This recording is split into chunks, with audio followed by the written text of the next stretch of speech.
Callan tightened the brace on his wrist, ignoring the sting as synthetic fibers cinched into place.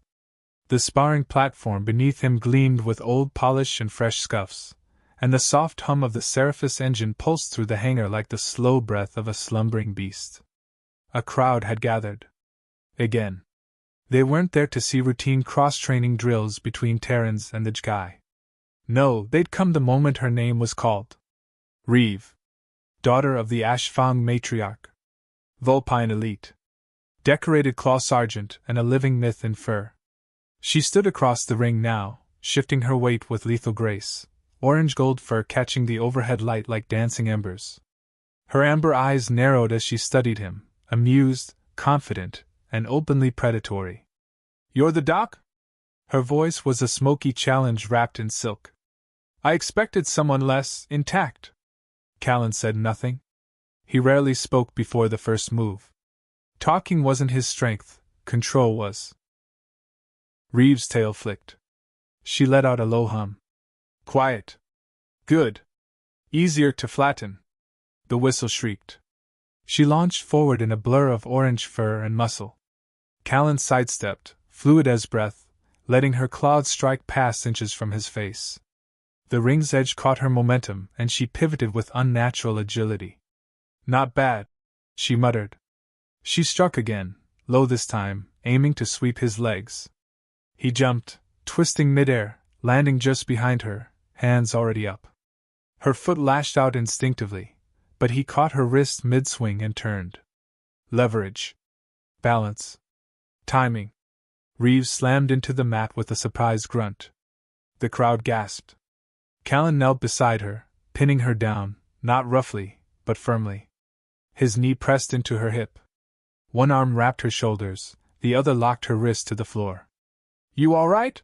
he asked coolly, just loud enough for her ears. Reeve blinked up at him. Her breath was ragged. Her tail had stilled. Then softly, so softly only he could hear, she whispered, "Do it again." The whistle blew again, sharp and final. Match over. Callan rose with calm precision and offered his hand. Reeve took it, claws curling lightly around his wrist, lingering just a beat too long before pulling herself upright with a low grunt. Around them, the gathered soldiers murmured, some chuckling nervously, others pretending not to notice the tension that still simmered on the mat. Vulpine and Terran alike shifted their stances as if unsure whether to cheer or be wary. Callan didn't speak. He retrieved his discarded tunic from the ring's edge and started toward the corridor, his shoulders tight with thoughts he couldn't yet name. Behind him, her voice chased him like heat licking his spine. "You're not as soft as you look, Doc." He didn't turn. He didn't need to. He could hear the curiosity in her tone now. A shift from condescension to something closer to intrigue. Later, in the medbay, he sat under low lights, stitching a bruised scout's shoulder while trying not to replay the scene from the ring. But it clung to him, her breathless grunt, the way her body had tensed beneath his hold, the flash of surprise in her amber eyes. He finished the stitch. Dismissed the patient. And then the door hissed open. Reeve stepped through without a word. Her shoulder was wrapped, poorly. Her usual armor was replaced with a loose tactical wrap that clung too low across her frame, showing fur that shimmered from burnt orange to flame-kissed gold. "Something wrong with the bandage?" Callan asked, keeping his voice clinical. "Feels tight," she said. "Could be a tear. Could be nothing. You tell me." He motioned to the exam cot. She sat too smoothly, no limp, no real discomfort. He lifted the edge of the wrap with careful fingers and scanned her shoulder. "You're fine," he said. "No tear. Just bruised. You didn't need to come in." "I didn't say I needed to." Her smirk had returned, but it was smaller now. More precise. Her eyes traced him, not just studying, but deciding. When he turned to return the scanner, she moved closer. Too close. Her claws ghosted across the small of his back. "I've mocked every male who's tried to impress me," she murmured. "They either strut or run." Callan didn't flinch. "I did neither." "No," she said, her breath on his neck now. "You held me down. Her tail flicked. Her hand slid along his side, not forceful, not testing. Curious. You want me to do it again? He asked softly. She stepped back just enough to meet his gaze. If you don't, she said, I'll make you. And then she was gone, leaving nothing behind but the scent of fire and the memory of teeth behind a smile. Callan exhaled slowly. He just started patching his next patient when someone dropped a tray behind him, loudly, and muttered an apology that clearly meant, You're in trouble now. He wasn't sure if it was warning or encouragement. But he knew one thing. The war he'd been avoiding had finally come to him, and it had orange fur and eyes like molten topaz. Callan's routine had always been rigid: wake early, scan reports, prep supplies, spar, rotate between the infirmary and trauma ward, and finally, decompress alone in the lower deck commons. Structure gave him clarity. It kept the chaos of his past at bay. But the next morning, that structure cracked. Reeve was already in the training ring when he arrived, early, alone, and motionless, standing barefoot at the mat's center, as if she'd claimed it in his name. She didn't say anything as he stepped into the room. Just watched. He set his water bottle down with a small thunk and raised an eyebrow. This a rematch or an ambush? Reeve tilted her head. I thought you'd run. He arched a brow. I triage orbital bombardments. You think a flirty fox intimidates me? That pulled a sound from her, small, sharp, halfway between a chuckle and a growl. So it was flirting. Wasn't subtle. She moved forward one slow step, her expression unreadable. You didn't act on it. I didn't know if you were joking, he said honestly. Didn't know if I was the joke. Her eyes softened slightly. I thought you were weak, she admitted. Now I'm not sure if I should challenge you again, or claim you. He blinked. That your idea of romance? No, she said, a glimmer of a smile touching her lips. That's my idea of curiosity. Without warning, she lunged. No warning call, no wind-up, just instinct and motion. Callan met her halfway. Her claws came up, but he deflected the strike, pivoted, and used her momentum to slide behind her, arms around her waist. She tensed, breath hitching, but didn't break free. Instead, she leaned into it. Chest to back, locked in motion, they stilled. Still think I'm prey? He whispered near her ear. No, she said, breathless. He released her. She turned slowly, claws brushing his chest, not aggressive, but deliberate. You don't puff up, she said quietly. You don't bark. You don't posture. That's dangerous. Why? Because I don't know where to place you. Her voice dropped. My people conquer, claim, dominate. We don't choose. But I'm choosing now. She pressed her forehead to his, a gesture unfamiliar yet deeply intimate in her culture. He froze, then relaxed. And just like that, she stepped back, eyes still locked on his. I have drills. Tonight, he said without thinking. Combat med bay. I'm on shift. I know, she replied. So am I. She left with a flick of her tail that brushed against his hand, intimate, teasing, wordless. And Callan stood alone, surrounded by still air that somehow still burned. The combat med bay was always quieter on night shifts. Lights dimmed to a gentle amber glow, voices hushed, machines ticking softly like a sleeping heartbeat. Most of the staff had already retired or were deep in inventory logs. Callan moved through the aisles without rush, checking supplies he'd already triple-checked. But he wasn't waiting for inventory. He felt her before he saw her. Reeve's silhouette leaned against the doorway, fur glinting gold-orange in the low light. Her arms were folded, expression unreadable, one leg crossed casually over the other. Her presence didn't shout. It simmered. You're early, Callan said, not looking up. You didn't ask why I came. He glanced at her, then turned back to the console. Didn't need to. She didn't move until he motioned. Then, silent as a predator stalking dust, she stepped behind the partition curtain. You coming? Her voice teased. Or do I have to throw myself off a balcony? Callan followed. She sat on the edge of the exam cot, her wraps slightly undone from one shoulder, revealing the curve of muscle and a bruise nearly faded. She wasn't trying to seduce him, not fully. Not yet. But the tension between them pressed close, like heat trapped in a sealed room. He reached out, fingertips brushing the bruise. Almost gone. You disappointed? She asked, voice low. No, he said, eyes lifting to hers. I like you whole. Her breath caught. Then her hand slipped behind his neck, tugging him down, and she kissed him. No hesitation. No games.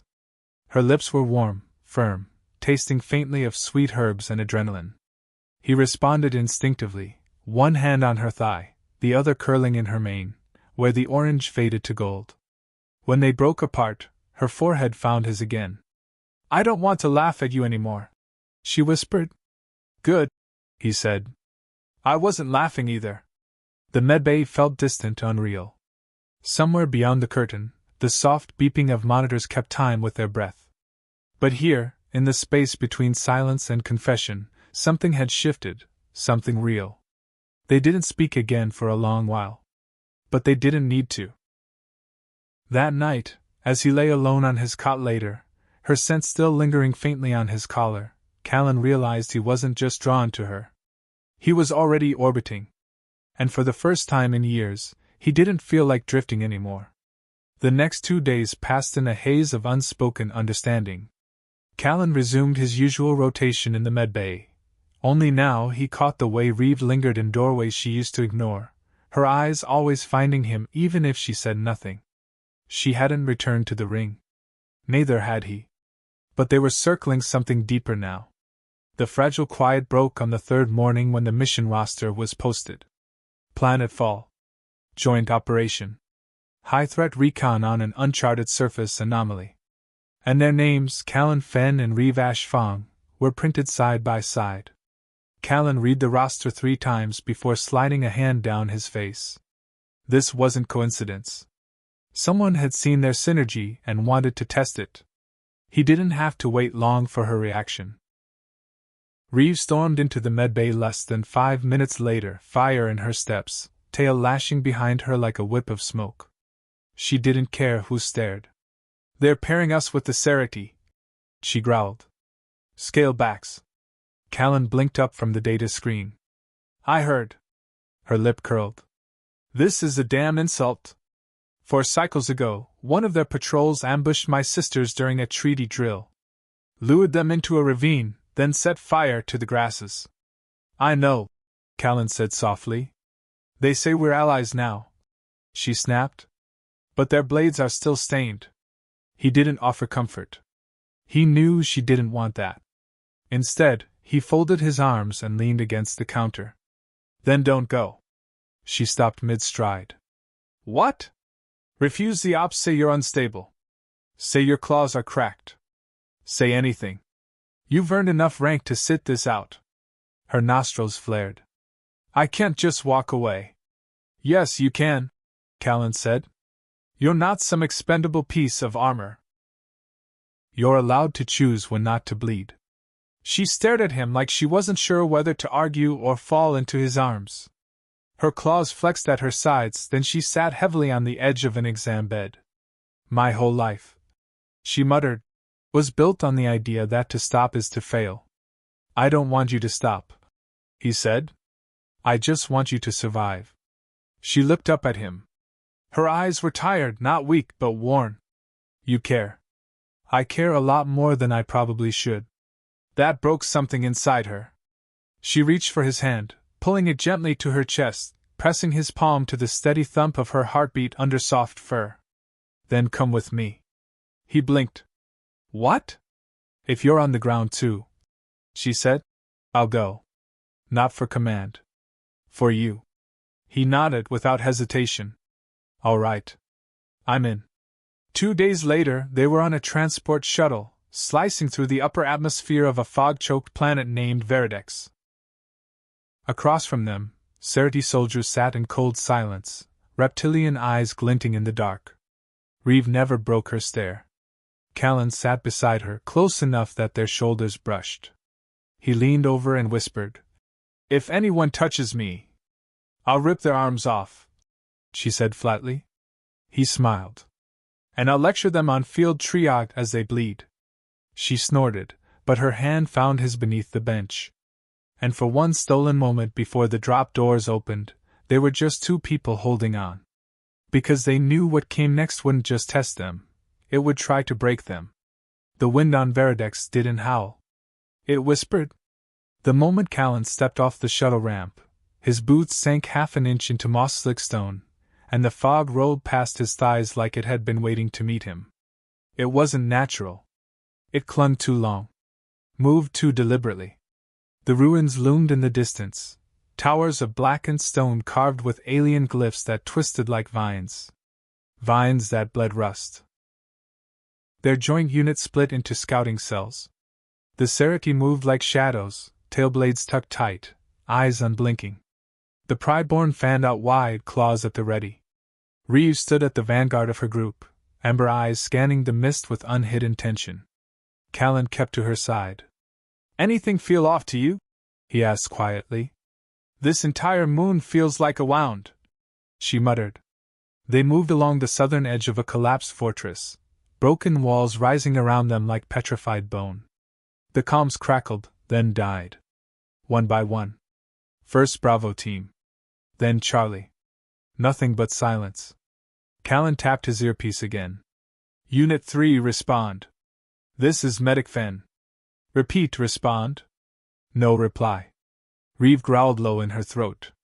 "Something's here." She sniffed the air, ears flicking. "Sense wrong." "Not Serity. Not ours either." They crept forward, inching toward a broken spire where the walls bowed inward like melted wax. Then, movement. Something lunged from the fog, screeching. Callan Dove left. Reeve was faster. She met the thing head-on, claws slashing upward in a blur of orange and silver. The creature was part Serity, at least it had been. But now it moved too fast. Its body was elongated, armored with what looked like grown plating. Its eyes glowed red, and its mouth was too wide for any known anatomy. She tore it down with a scream of rage and blood. It hissed once, then went still. Black ichor steamed on the stone beneath it. "What in hell is this?" Callan whispered, crouching beside the twitching corpse. "Splice," Reeves said grimly. "That's Serity's spine, but look, vertebrae don't split like that unless biohacked." Callan activated his scanner. The results warped as he watched. Genetic data fragmented and rebuilt itself in real time. He frowned. "We're being jammed. Whatever this thing is, it's emitting some kind of EM disruption." Reeve didn't wait. "We're falling back." "No," Callan said, eyes widening at the scanner. "We're not retreating. We're cut off." She turned toward him, just as another noise broke the stillness, a scream, garbled and digital, like static being forced through a throat. They weren't alone. And worse, someone wanted it that way. The fog thickened fast. Too fast. By the time Callan and Reeve reached the spire, it was like moving through wet cloth. The once distant structure now loomed like a monolith of decay, jagged stone slabs leaning inward, its walls eaten by time and something hungrier. Inside it was no better. The mist had fingers. It crawled across the floor in tendrils, creeping through cracked tile and shattered supports. Callan sealed the rusted doors behind them with a length of braided wire and a bent iron rod. It wouldn't stop those creatures, but it might slow them. Reeve stalked the perimeter like a caged beast, claws twitching, her ears perked. "They're not chasing us," she said. "They're circling." Callan nodded. "They're not just fast, they're coordinated." "They're smart," she corrected grimly. "And that's the part that scares me."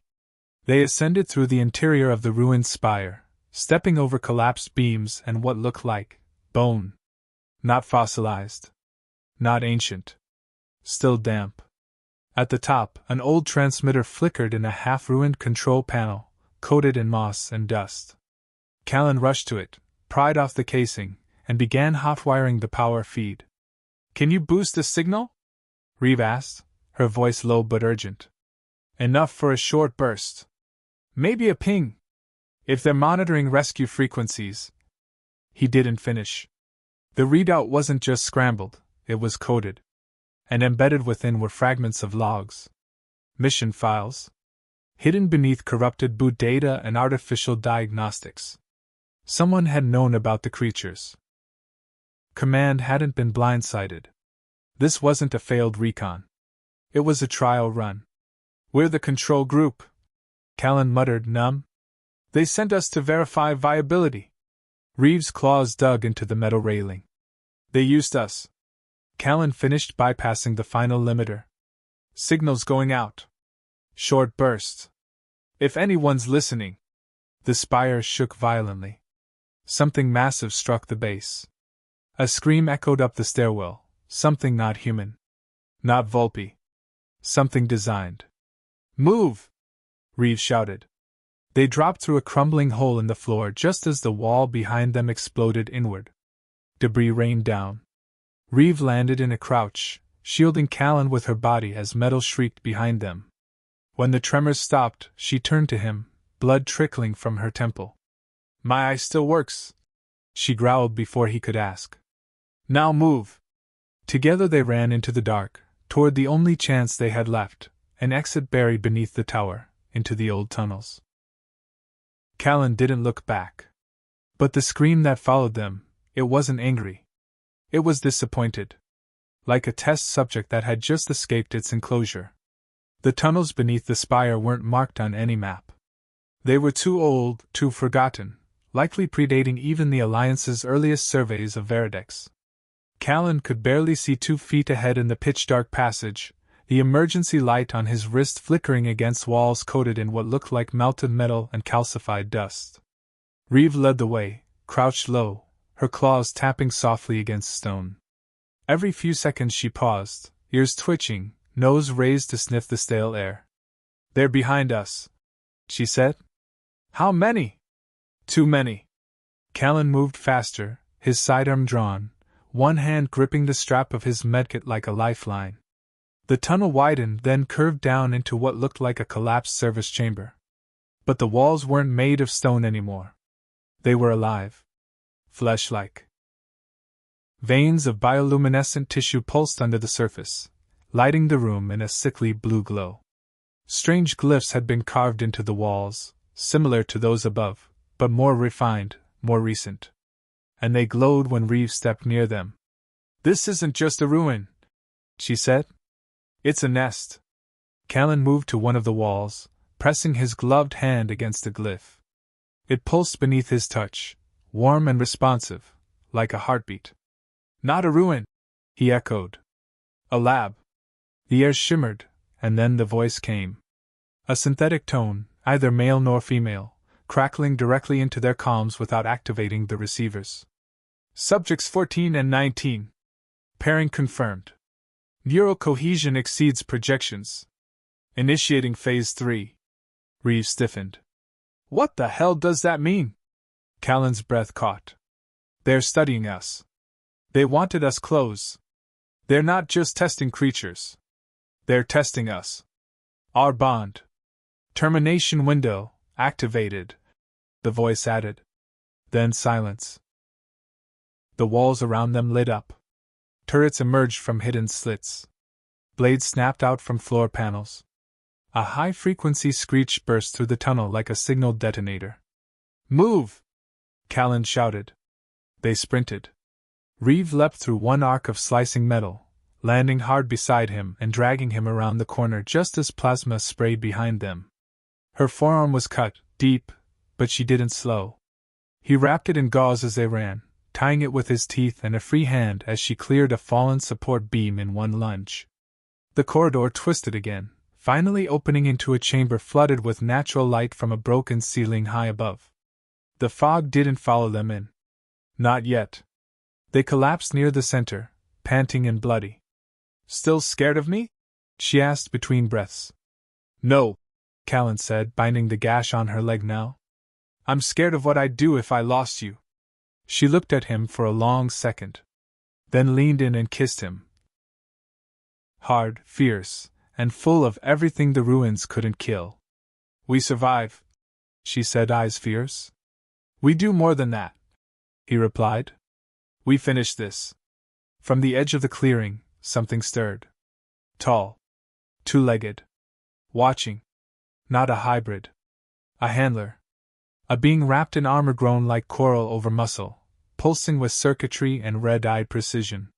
The voice returned, colder now. "Phase 3 engaged. Prove your utility." Reeves stood, blood-streaked and growling. "They want proof?" Callan rose beside her. "Let's give them something they can't process." The handler didn't attack.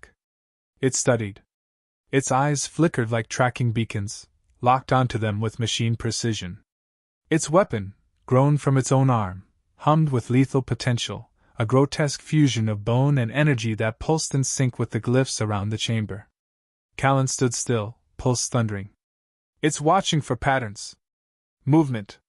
Behavior. They want a reaction," Reeves snarled. "Let's give them a wrong one."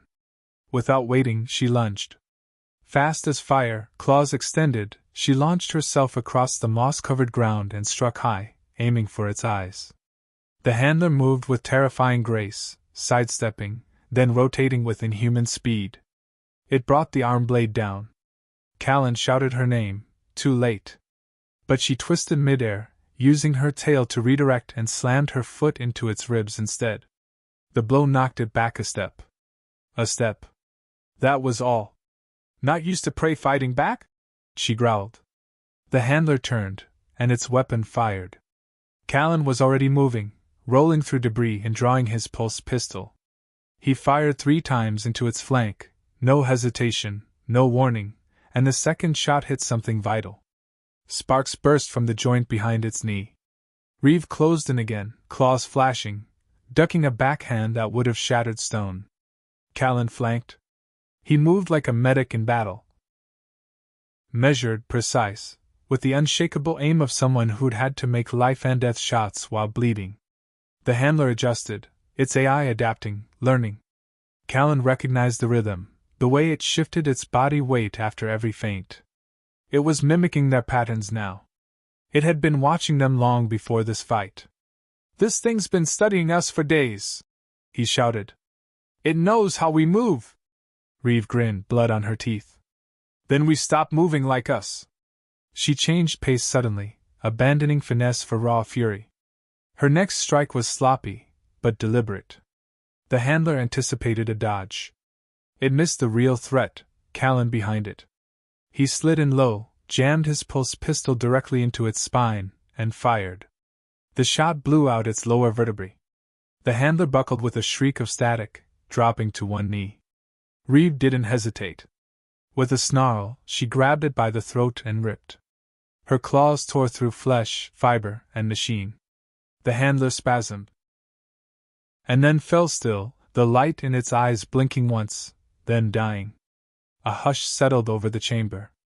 Then a voice, weak, broken, hissed through their comms. "Cohesion breach. Subjects."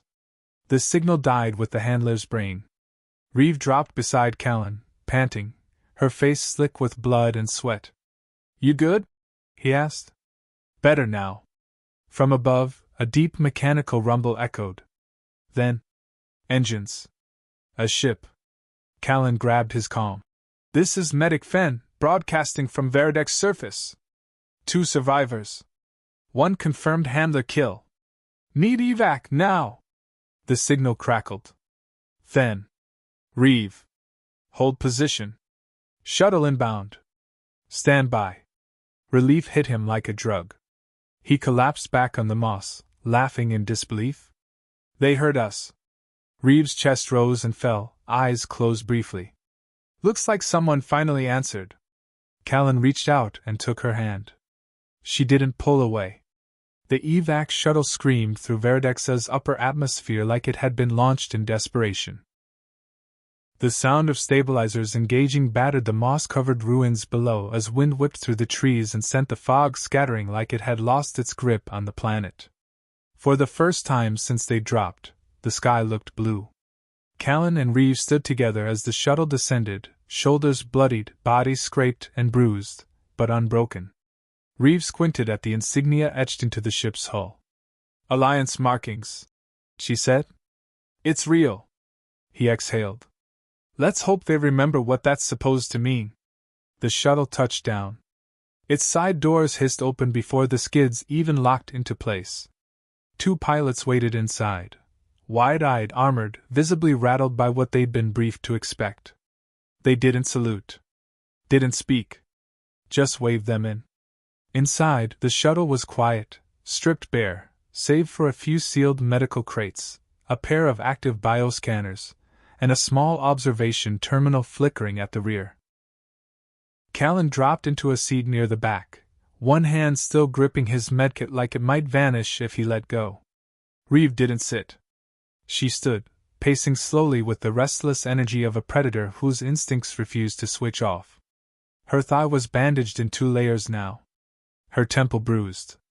But her eyes? Still sharp. Still lit with something feral. Callan keyed into the comms interface. "This is Fen. 2 on board. 1 handler body tagged in rear cargo. I have classified biological data, logs, and encrypted MEM core on me. We need secure quarantine clearance and a med bay." A pause. Then, confirmed. "Docking bay 4. Debriefing team dispatched. Return was unexpected." Reeve tilted her head at that. "We weren't supposed to come back." "No," Callan said, voice low. "We weren't." The rest of the ride passed in silence, but the air was thick. Between them, between the walls, in the engines themselves. Even the shuttle groaned like it resented the return. They docked with a quiet hiss and a thunk of pressure locks. Callan stood slowly. Reeve rolled her shoulders. She muttered something under her breath in her native tongue. Callan caught only the last word, "liars." The door opened. 4 guards waited. 2 for each of them. Behind them stood a pale man in a white coat with dead eyes and a tablet already open. He didn't smile. Didn't blink. "Come with us," he said. "Individually." Callan's pulse kicked. "Is this protocol?" "It's containment," the man said. "You've been exposed to classified material." Reeve growled softly but didn't resist. She brushed her tail once against Callan's wrist as she passed him, quick, silent, but heavy with meaning. They separated without a word. Because saying anything would be too dangerous. Callan was taken to a white room with a chair, a table, and a ceiling camera that tracked him like a hunter behind glass. The man in the coat sat across from him like a tax auditor for the soul. "You were not expected to survive," he said. "Sorry for the inconvenience," Callan replied dryly. The man didn't flinch. "You were part of a behavioral analysis. Your pairing with Subject 19 exceeded thresholds. You created unpredictable cohesion. The handlers were not prepared." Callan leaned forward. "Is that what you call it? Cohesion? She's not a subject. She's a soldier. And I'm not your test data." The man smiled then, barely. "Everything aboard this ship belongs to the Earth Alliance, including you." Callan narrowed his eyes. "I brought you data. I brought you a corpse." "Yes," the man said, turning the screen. "But she brought you." On the screen, Reeve paced inside a containment cell. No sound, just a visual feed, her form tense, tail snapping, jaw clenched like a steel trap. She hadn't stopped moving since she was locked in. Callan didn't blink.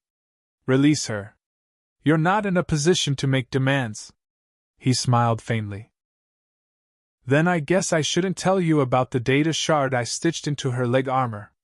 The one that transmits all handler logs on a biomonitor trigger." Silence.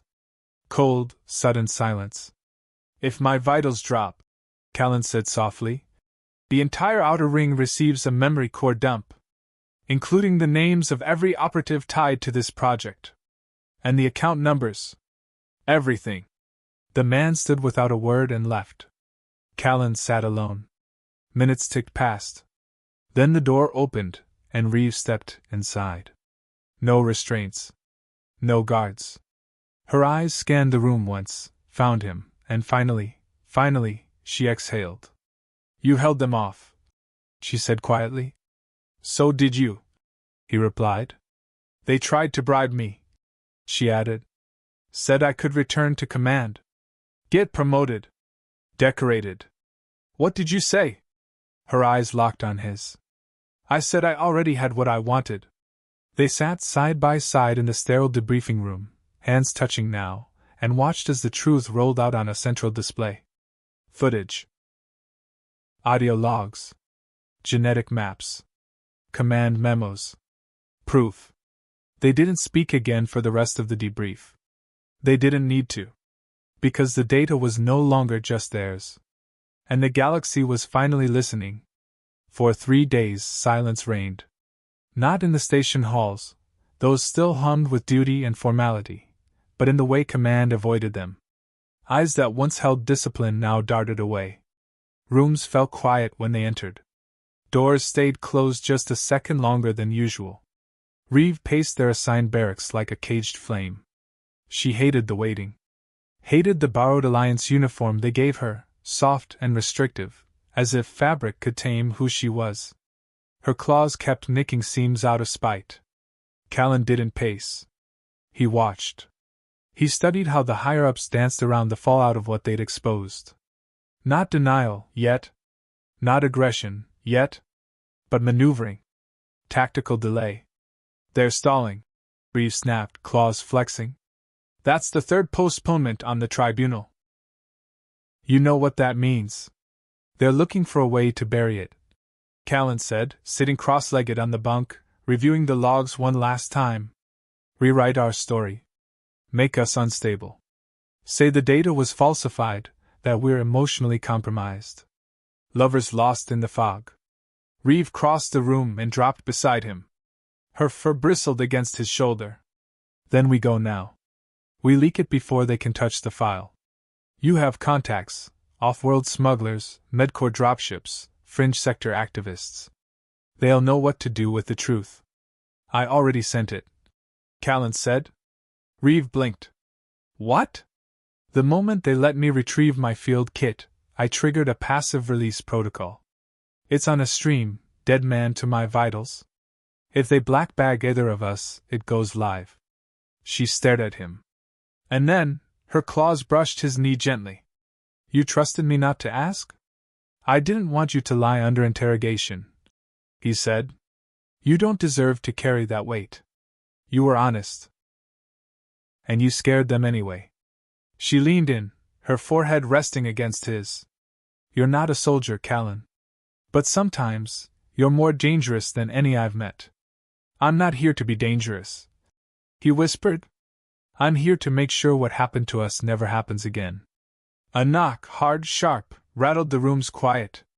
Callan opened the door to a man in dark officer's dress, silver stripes on his collar, eyes lined with fatigue. Commander Brellan. One of the few still seen walking the upper decks. I don't have much time, he said, stepping inside uninvited. Reeve's ears flicked. If you're here to delay us again, try a different tone. I'm here to warn you, Brellan said, voice clipped. They're splitting you up.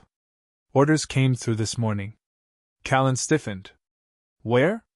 You, Brellan said, nodding to Callan, are being transferred to a remote research station near Kashun's Minor. Reeve is to be reassigned to the Pride-born front on Varaxis Prime. No transport overlap. No shared rotation. Officially, it's a coincidence. And unofficially?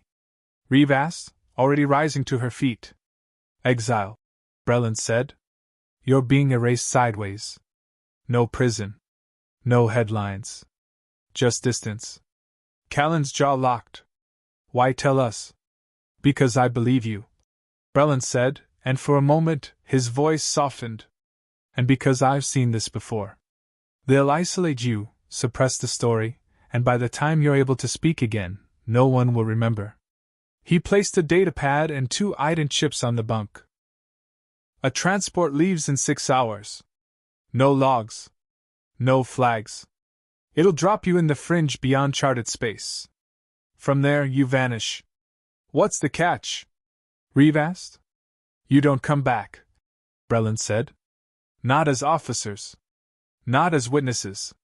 Not as anything the Alliance wants to acknowledge. Reeve looked at Callan. He looked at her. No words. Just a silent agreement, spoken with eyes and bond. We'll take it, Callan said. Breland nodded once.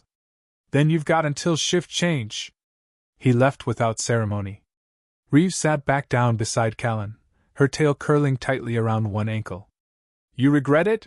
She asked. Only that I didn't meet you sooner, he said.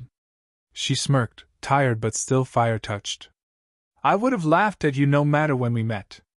And I would have pinned you to the mat either way.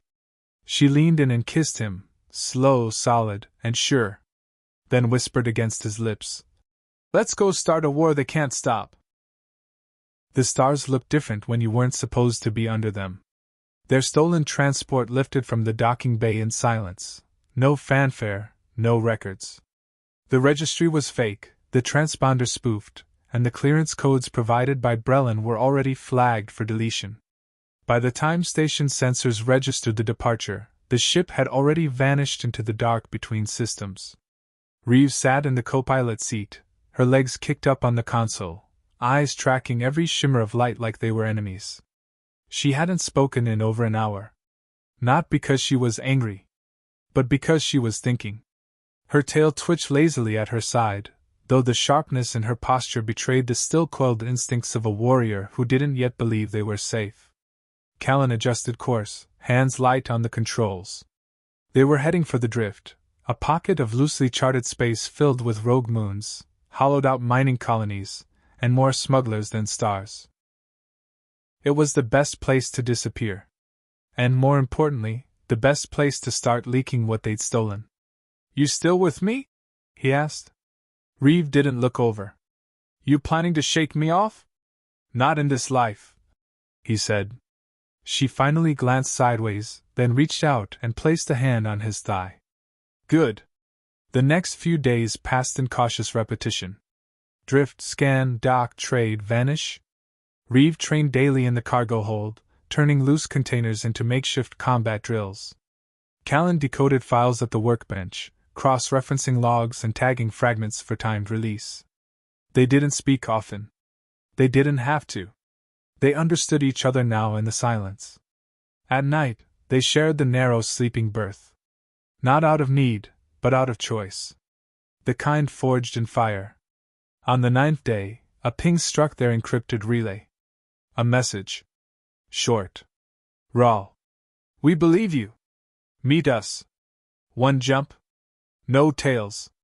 Callan showed it to her over morning ration packs. Reeve's ears flicked, but her expression didn't change. Could be a trap. Or our first break. Either way, she said, rising to her feet. We go. The jump took them to a dead station orbiting a collapsed wormhole. The beacon hadn't pulsed in years.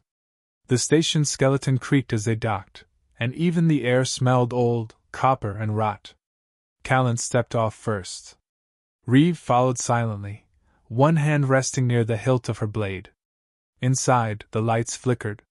Then stabilized. A hallway lit up ahead, blue strips guiding them to a single pressurized chamber. 3 figures waited. A former intel officer with a scar across his throat, Varen. A corporate defector named Shayna. And a civilian slicer whose eyes glowed from neuro-augmentation. She didn't give a name. They stood when Reeve and Callan entered. No guns. No threats. Just hard eyes and worn postures. You're the first ones to walk away with everything, Shayna said. Callan nodded and handed over the data shard. Handler schematics. Test logs. Deployment rotations. Biosignatures. They're building an army, Reeve added. And we were the test field. The slicer plugged the shard into her reader. Her expression shifted. Encrypted, she muttered. But not unique. I've seen fragments of this in dead channels. Always scrubbed before we could trace it. But this? Varen added, looking at them both. This could burn them down. Reeve stepped forward. We're not here to burn. We're here to end. Varen's lips twitched. Then welcome to the war under the war.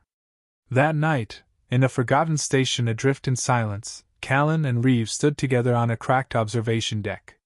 Beyond the glass, the stars shone cold and sharp. He wrapped an arm around her waist. You ever think about what comes after this? I used to think there wasn't an after, she murmured. Only survival. And now? She turned toward him, resting her hand on his chest. Now I think there might be us. And this time, when she kissed him, there was no fear. No pain. Only purpose. Only the beginning of a fire they would carry into every hidden system and blood-soaked corridor of the Alliance's rotten core. Together. 2 weeks later, the first piece of the truth dropped like a meteor through the comnets. It wasn't the full shard, not yet. Just a fragment, handler anatomy diagrams overlaid with deployment maps. A single name redacted in red. A timestamp that lined up with a missing joint operation from 3 cycles ago. Enough to crack silence without blowing their position. And it worked. The reaction was immediate. Official Alliance channels denied everything. Civilian watchdog groups started asking questions. 2 senators from the Outer Ring colonies issued a joint request for inquiry. That same day, a bounty was quietly posted on the black comnets. 2 targets. No names. No descriptions. Just code names, Ash and Pulse. Callan stared at the listing across the flickering datapad. They're not even subtle. They don't have to be, Reeves said from the cargo hold where she was adjusting the blade mounts inside her shoulder harness. When you control the board, subtlety's optional. But we just flipped one of the corners, he said. That's something. She gave a rare smile. You think in grids? I think in blood. That night, they jumped systems 3 times, avoiding any traceable patterns, then docked at an unregistered maintenance colony deep in the Atron belt. A cratering shell of metal, the place served as a black market hub for ex-soldiers, info brokers, and people who didn't want to be found. They were met in a side corridor by a woman with chrome eyes and ink lines crawling down her throat. You the ones who made the feed shiver? She asked. Depends on who's asking, Reeves said coolly. The woman smirked. Someone who likes earthquakes. They passed her test. Words were exchanged. Codes verified. And soon they were inside a pressure-sealed chamber lined with analog servers and outdated monitors, tools too old for the Alliance's predictive scrubbing AI to trace. They spent 4 days in the dust-thick hideout, splitting files and tagging logs. Reeve trained. Callan parsed handler logs and sorted genetic identifiers. Every thread they unraveled pointed to the same thing. This had never been about hybrid soldiers. This was about control. The handlers weren't built for war. They were built to watch war. To learn from it. To predict it. And to shape it. They were mapping us from the start, Callan said one night, standing in the low hum of the ship's central hold. Our reactions. Our patterns. The way we trust. The way we break. They underestimated one thing, Reeves said, leaning beside him, her arm brushing his. We didn't break. A warning flare sounded through their system feed. Motion. Unknown ship inbound. No beacon. Reeve was already moving, grabbing her claws, sliding armor plates into place. Callan activated countermeasures and launched the decoy signal protocol. When the attack came, it wasn't a frontal assault. It was a precision strike. 3 cloaked drop pods hit the upper hull, followed by the sudden hiss of atmosphere venting through a breached cargo lock. They moved like ghosts. Elite. Assassins. Sent by someone who wanted the truth to vanish before it grew legs. But Reeve moved faster. She caught the first one mid-strike, slamming him into a bulkhead and twisting his arm until his blade fell with a clatter. Callan hit the floor behind her, jamming a pulse spike into a second attacker's ribs, then triggered an overcharged flashbang. The third tried to flee. Didn't make it 3 steps. When the fighting stopped, the walls were stained with silence. Reeve stood over the bodies, chest heaving, fur matted with blood not hers. You all right? Callan asked, breathing hard. They were Alliance trained, she muttered. He nodded. They're scared. She turned toward him. Let's make them terrified. The bodies were dumped in the cold chamber of a derelict scout pod, orbit decayed and forgotten, left to spin endlessly in the black. No ID. No transmitters. No evidence. Just shadows returning to dust. Callan sealed the hatch himself, fingers steady. We need to move, Reeves said beside him, already packing. This hideout's compromised. They'll trace the drop vectors. We've got 12 hours, 18 if they're lazy. They won't be, Callan replied. Not anymore. They burned the old location. Literally. The moment they exited Atmo, the pressure chamber ignited in a chain reaction, leaving nothing behind but slagged circuits and smoke curling like ash petals into the void. Their next destination was a converted freighter known as the Ark, a floating sanctuary and data hub deep in the Retari expanse. It was old tech crewed by rogue archivists and fringe intel analysts who believed in truth more than allegiance. They didn't ask for names. Only proof. Callan provided the logs. Reeve provided the blood. Within an hour of docking, they were given a secure room, 3 encrypted terminals, and access to an old signal distribution relay that hadn't been mapped by Alliance grid work in over 6 years.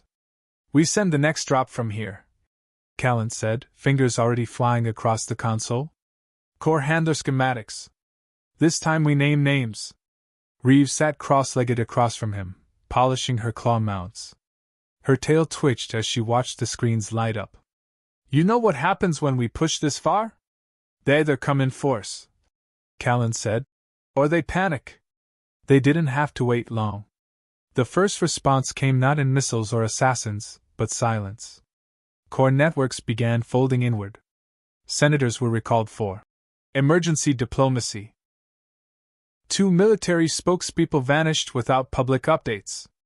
3 high-level handler project contractors had their assets frozen by neutral financial hubs after anonymous tips traced funding to war crimes blacklists.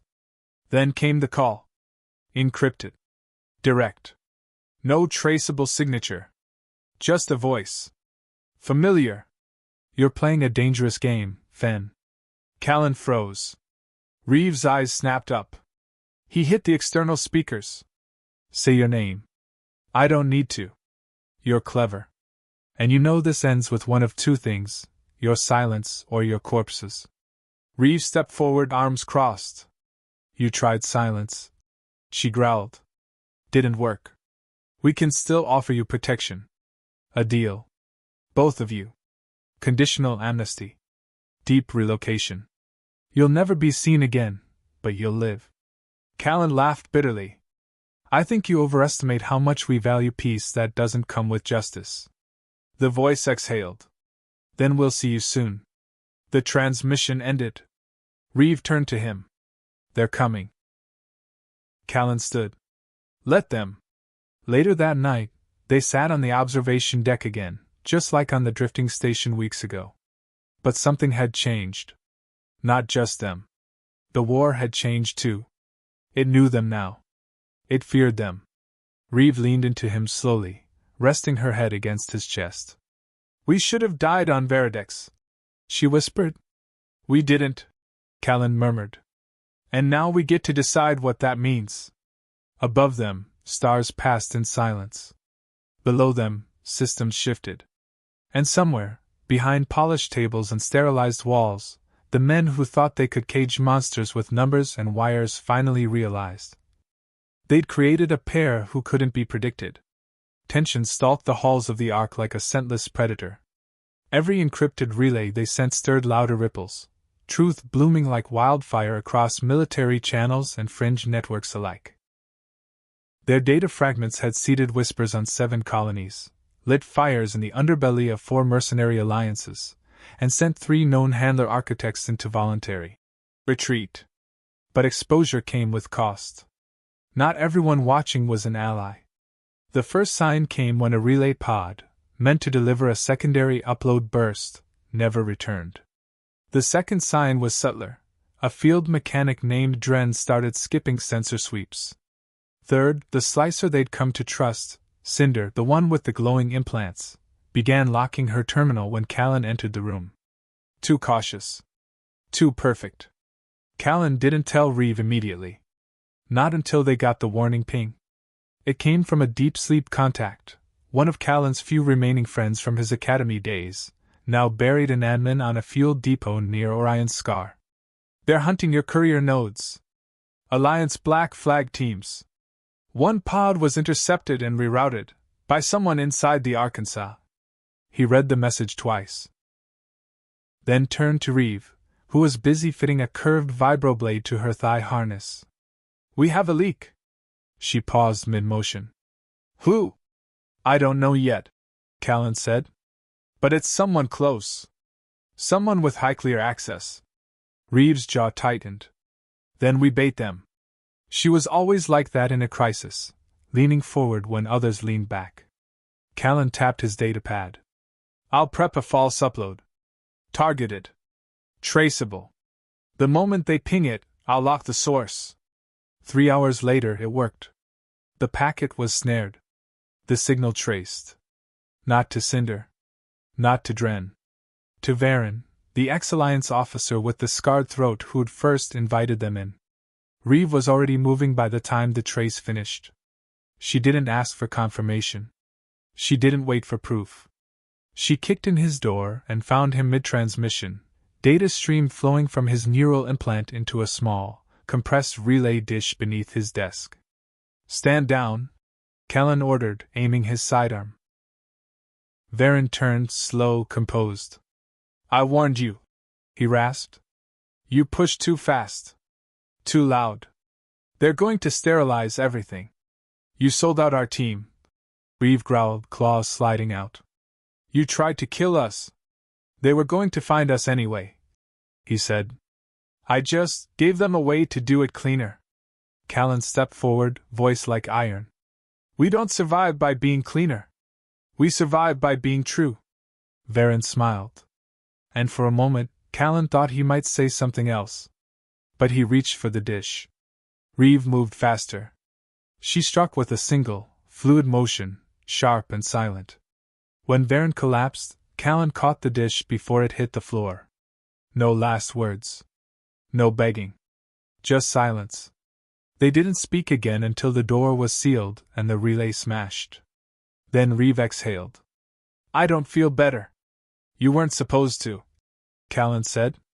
She looked up at him, fire burning behind her eyes. They're not going to stop, are they? No, he said. But neither are we. That night, after wiping the last of Varen's trail from the Ark's records, they sat again under the viewport. This time, there was no calm. No illusion of peace.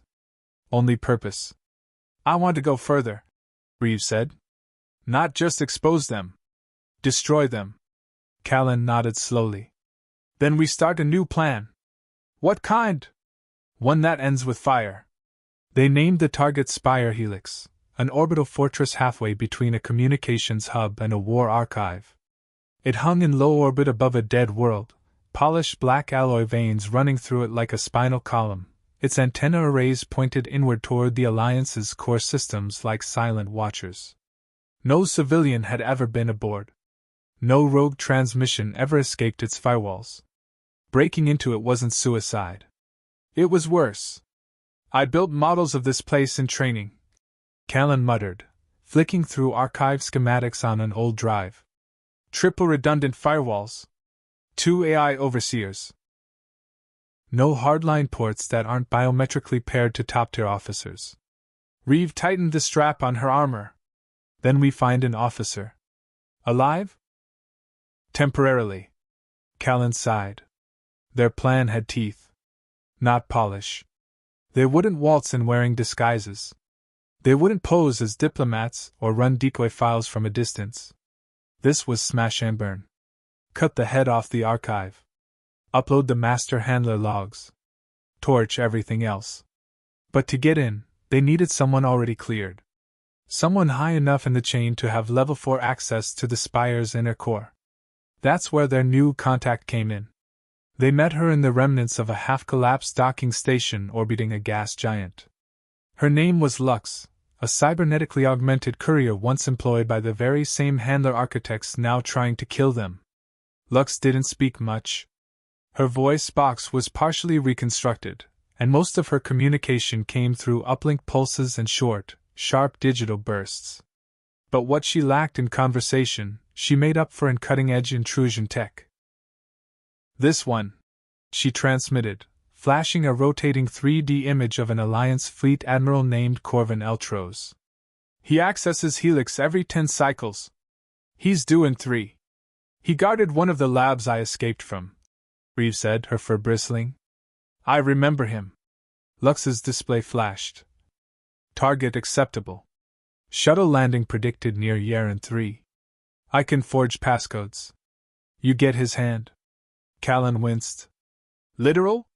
Lux just blinked. It took less than 40 hours to find Eltros's personal dropship. Reeve boarded during refueling while Callan spoofed ground control. Eltros never saw her coming. She didn't kill him, not immediately. He woke bound in the back of their ship, bleeding from a deep cut in his shoulder, facing two beings he'd hoped were long buried in departmental silence. "You don't have the guts?" he sneered at Reeve. She leaned close. "I lost those in your lab." Callan stepped in. "We don't need long. Just the access." "What you're doing," Eltros muttered, blood staining his teeth, "will collapse entire defense layers. You'll destabilize sectors you don't even know exist." "We do know," Callan said. "We just stopped caring what your version of order costs." The Admiral's handprint, retinal code, and blood-based ID stamp gave them 3 minutes of open access once inside Helix. 3 minutes to bring it all down. Lux plotted their entry vector. Reeve polished her blades. Callan rewired the upload shard. As they strapped in, prepping for launch, Reeve looked over and whispered, "If we don't make it out." Callan didn't let her finish. He leaned in and kissed her, deep and sure. "If we don't make it out," he said, "then they'll know exactly who lit the fuse." Spire Helix loomed larger than any of them expected. It wasn't just a station. It was a monolith, a cathedral to control.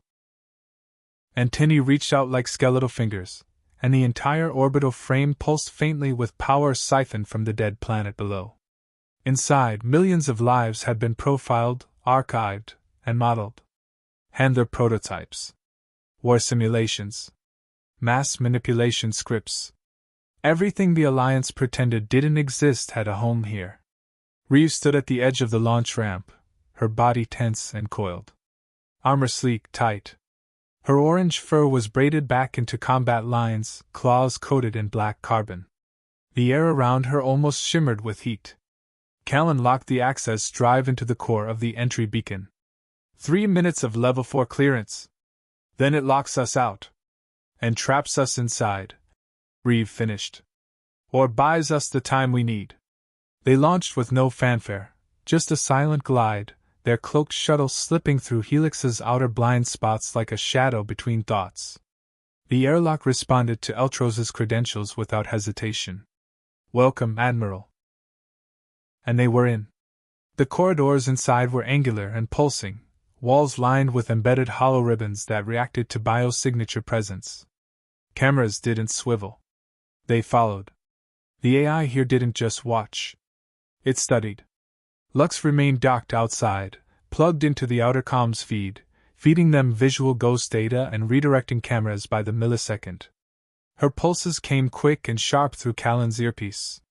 "Left corridor clear. Infiltration AI scrubbed. You have 90 seconds before red notice sweep." They moved like fire through dry brush. Down 2 levels. Past 6 sensor fields. Through a trio of sentry drones that Reeve dismantled so quickly Callan barely registered the glint of her claws. The corridor rose with a hiss. Inside sat the archive spindle, a central column of memory crystals and suspended data orbs, rotating slowly in a vacuum-sealed shaft of supercooled plasma. Callan approached first, heart pounding. This was it. This was where the truth lived. He inserted the drive. and the world screamed. Sirens flared. Walls flashed crimson. Lux's voice crackled, panicked for the first time. AI reinitialization triggered. They know you're not Ultros. Exit vectors locked. Too late, Callan growled, hands flying over the shard's interface. I'm in. Uploading. Reeve moved to the door, claws out, as the first response drones arrived. She danced. There was no other word for it. Her body moved like liquid death, slicing through two drones in a whirl of fury. Sparks flew. The smell of scorched steel filled the chamber. Callan pushed the final authorization key. Upload complete. Package scattered to Tier 3 broadcast nodes. The truth was out. Every handler schematic. Every recorded atrocity. Every log of erased voices and stolen lives. They had done it. But the AI didn't care. The fortress shook. Security protocols went nuclear. Walls began to close in. Time to go! Reeves shouted, grabbing Callan's arm. They sprinted back through a hall now flooded with defenses. Shock charges burst along the walls. Lasers crisscrossed the air. Reeve took a hit to her side, staggering, blood dark against her fur. Callan pulled her through the last hatch as Lux rerouted the external locks. The shuttle's doors opened. Just as a pulse blast tore through the docking ring, Callan shoved Reeve inside. Followed her. Lux detached. And the station behind them began to collapse in on itself, as if the lies it once held couldn't bear the weight of truth unleashed. The stars outside the viewport didn't look brighter. They looked closer, as if drawn inward by the force of what they'd just done. Callan leaned against the edge of the medical bay table, his hands shaking as the adrenaline drained from his body. Across from him, Reeve lay strapped to the bed, fur dark with plasma burns, chest rising shallowly. Her side had taken a direct hit from the blast door's energy coil. Just enough to cauterize, not enough to kill. But almost. He reached over and squeezed her paw. She didn't speak, but her eyes fluttered open, barely. We did it, he whispered. Did we? She rasped, her throat dry. Callan didn't answer right away. The truth was still spreading. Lux had routed the full upload through dozens of civilian net rings, planetary emergency boards, even live streamer satellites orbiting fringe colonies. The data could never be erased. But the cost had begun to show. Within an hour of the Helix upload, 27 Alliance officers resigned. Within 3, a rogue fleet in the Severin Corridor mutinied and declared neutrality. By the 6th hour, the colonies of Gore Prime and Vallis Reef had voted to sever all handler-based governance programs and demanded full transparency of internal AI protocols. Chaos wasn't coming. It was already here. Lux, patched into the system relay, sent one sharp message to Callan's data pad. They want someone to blame. Your names are now public. Recommend you disappear. He stared at it for a long moment. Then he looked at Reeve. No, he whispered. Not this time. She blinked slowly. What do you mean? We don't hide. Not now. Not after this. Reeve tried to sit up. You want to lead the fallout?